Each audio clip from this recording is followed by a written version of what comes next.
Hello everyone, in this video I will show you how to enable or disable voice access timeout after no speech in Samsung Galaxy S24 Ultra.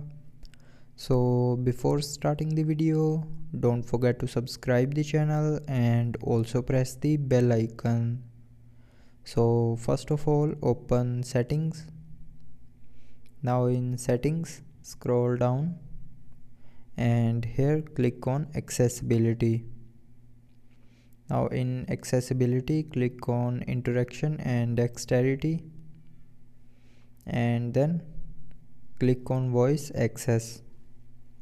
Now here click on settings and then scroll down, and here you will see a timeout after no speech button.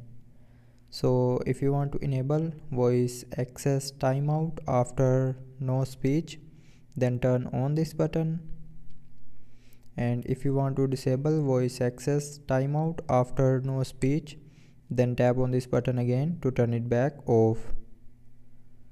So with this button you can enable or disable voice access timeout after no speech in Samsung Galaxy S24 Ultra.